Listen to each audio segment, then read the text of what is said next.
You, John Fitzgerald Kennedy, do solemnly swear I, John Fitzgerald Kennedy, do solemnly swear that you will faithfully execute the office of President of the United States that I will faithfully execute the office of President of the United States and will, to the best of your ability, and will, to the best of my ability, preserve, protect, and defend the Constitution of the United States. preserve, protect, and defend the Constitution of the United States. So help you God.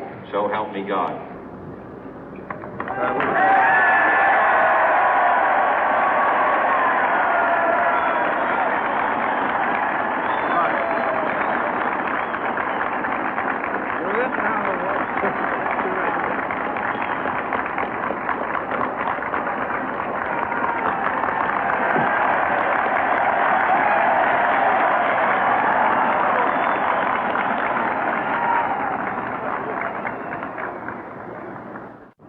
Vice President Johnson, Mr. Speaker, Mr. Chief Justice, President Eisenhower, Vice President Nixon, President Truman, Reverend clergy, fellow citizens.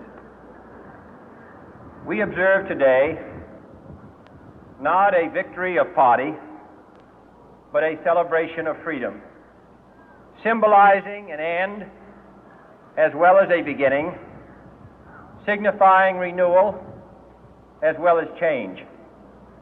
For I have sworn before you and Almighty God the same solemn oath our forebears prescribed nearly a century and 3/4 ago.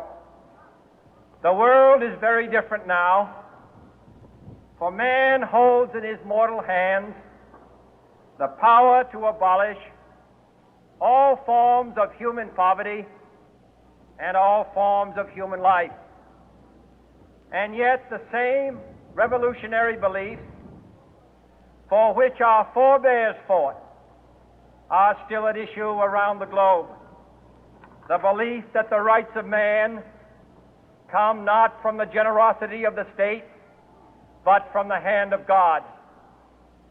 We dare not forget today that we are the heirs of that first revolution. Let the word go forth from this time and place to friend and foe alike that the torch has been passed to a new generation of Americans born in this century, tempered by war, disciplined by a hard and bitter peace, proud of our ancient heritage, and unwilling to witness or permit the slow undoing of those human rights to which this nation has always been committed and to which we are committed today at home and around the world.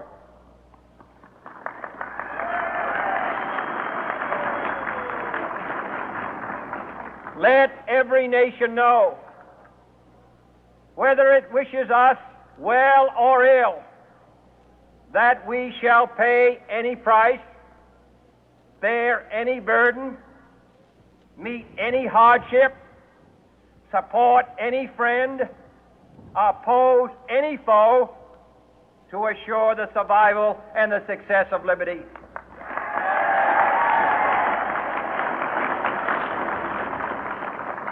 This much we pledge and more.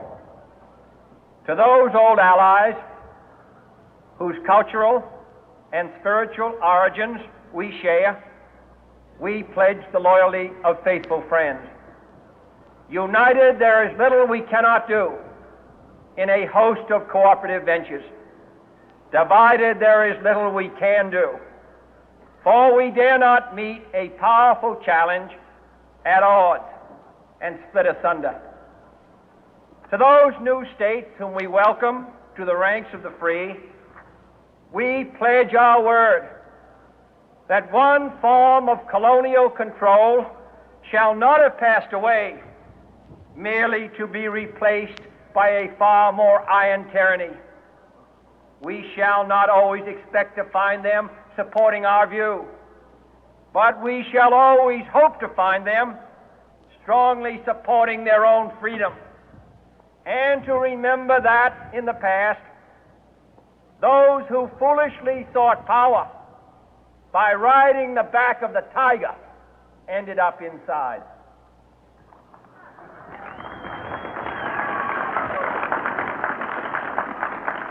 To those people in the huts and villages of half the globe struggling to break the bonds of mass misery, we pledge our best efforts to help them help themselves for whatever period is required, not because the communists may be doing it, not because we seek their votes, but because it is right. If a free society cannot help the many who are poor, it cannot save the few who are rich.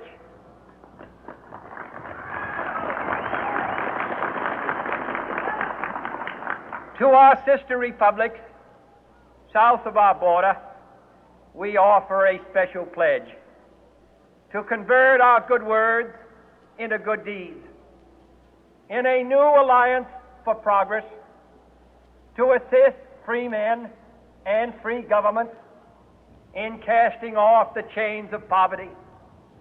But this peaceful revolution of hope cannot become the prey of hostile powers. Let all our neighbors know that we shall join with them to oppose aggression or subversion anywhere in the Americas. And let every other power know that this hemisphere intends to remain the master of its own house.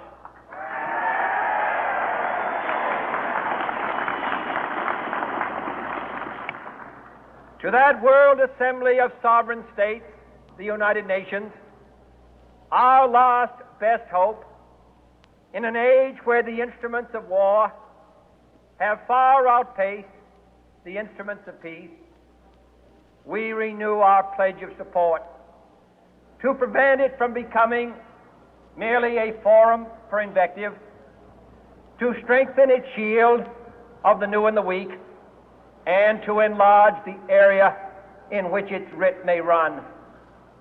Finally, to those nations who would make themselves our adversary, we offer not a pledge, but a request that both sides begin anew the quest for peace. Before the dark powers of destruction, unleashed by science, engulf all humanity in planned or accidental self-destruction, we dare not tempt them with weakness, for only when our arms are sufficient beyond doubt can we be certain beyond doubt that they will never be employed. But neither can two great and powerful groups of nations take comfort from our present course, both sides overburdened by the cost of modern weapons, both rightly alarmed by the steady spread of the deadly atom, yet both racing to alter that uncertain balance of terror that stays the hand of mankind's final war.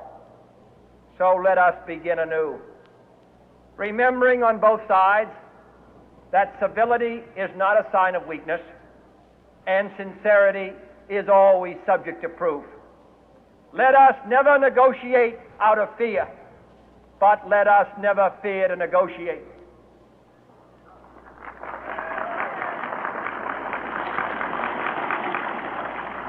Let both sides explore what problems unite us, instead of belaboring those problems which divide us.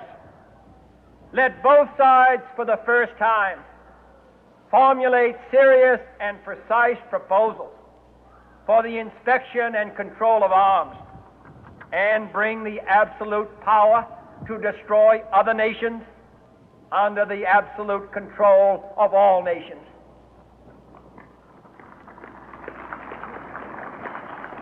Let both sides seek to invoke the wonders of science instead of its terrors. Together, let us explore the stars, conquer the deserts, eradicate disease, tap the ocean depth, and encourage the arts and commerce.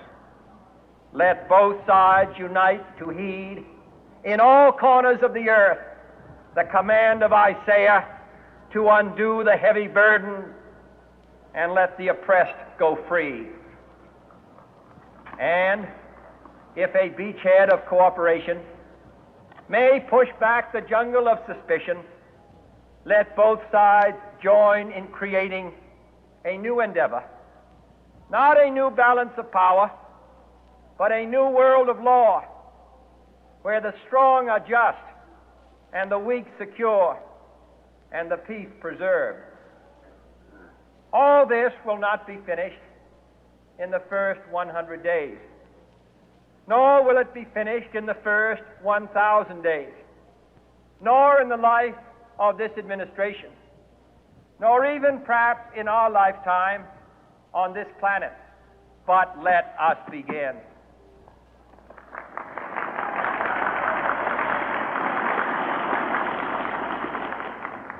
In your hands, my fellow citizens, more than mine, will rest the final success or failure of our course. Since this country was founded, each generation of Americans has been summoned to give testimony to its national loyalty. The graves of young Americans who answered the call to service surround the globe. Now the trumpet summons us again, not as a call to bear arms, though arms we need, not as a call to battle, though in battle we are, but a call to bear the burden of a long twilight struggle, year in and year out, rejoicing in hope, patient in tribulation,